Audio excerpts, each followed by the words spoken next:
శ్రీయుత గౌరవనీయులైనటువంటి మునుగోడు నియోజకవర్గం MLA Rajagopal Reddy sir గారికి ఒక నిమిషం టైం ఉంటే దయచేసి ఈ వీడియో పూర్తిగా చూడాలని చెప్పి మా తరపు నుంచి రిక్వెస్ట్ చేస్తా ఉన్నాము. ఇక్కడ చండూరులో ఉన్నటి ప్రైవేట్ స్కూళ్లలో మినిమం ఒక నర్సరీ, యూకేజీ, ఎల్కేజీ పిల్లవాడికి వచ్చేసి మినిమం 15 నుంచి 30,000 ఫీజు వసూలు చేస్తా ఉన్నారు. ఈ చండూరు చుట్టుపక్కల ఉన్నటి కుటుంబాలు మొత్తం ఉన్నంత కుటుంబాలు ఏం కాదు, రెక్కాడితే గానీ డొక్కాడని జీవితాలు. అటువంటి నిర్భేద కుటుంబాల నుంచి ఉన్నత చదువులు చదివించాలంటే ఫస్ట్ నుంచి 5th వరకు వచ్చేసరికి ఇక్కడ ఉన్నటి పేదల రైతులు కుటుంబాల నుంచి వచ్చినట్టు విద్యార్థులు చదువుకోలేకపోతున్నారు, ఈ ఫీజుల టార్చర్ తట్టుకోలేక.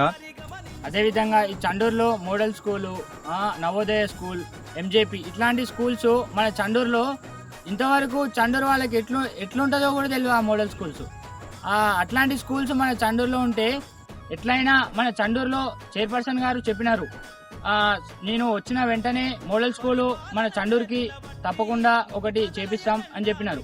అదేవిధంగా ఇప్పుడు మోడల్ స్కూలు మన చండూరులో చేపియాలని తప్పనిసరిగా, ఎందుకంటే మనందరం మధ్యతరగతి వాళ్ళం, చండూరు చుట్టుపక్కల ఊర్ల వాళ్ళం. మోడల్ స్కూల్ లాంటివి ఒకటి పెట్టిస్తే మనకి విద్య కూడా చాలా మంచిగా అందుతుంది, మనందరం చాలా బాగా చదువుకొని ఉన్నతమైన స్థాయికి వెళ్తామని కోరుకుంటున్నాం. రాజగోపాల్ రెడ్డి సార్ గారు ఎన్నో మంచి పనులు, ఎంతో మంది కుటుంబాలని, ఎంతో మంది జీవితాలని మేల్పరిచినారు, ఎన్నో కుటుంబాలను ఆదుకున్నారు. ఈ చండూరు మండలంలోని, చండూరు చుట్టుపక్కలలోని విద్యార్థులను కూడా ఆదుకోవాలి, ఒక మోడల్ స్కూల్ నిర్మించాలని చెప్పి మేము రిక్వెస్ట్ చేస్తా ఉన్నాము. ఈ వీడియో చూసిన ప్రతి ఒక్కరూ రాజగోపాల్ రెడ్డి సార్ వారికి వెళ్లేదాకా షేర్ చేయాలని చెప్పి మా తరపు నుంచి రిక్వెస్ట్ చేస్తా ఉన్నాం.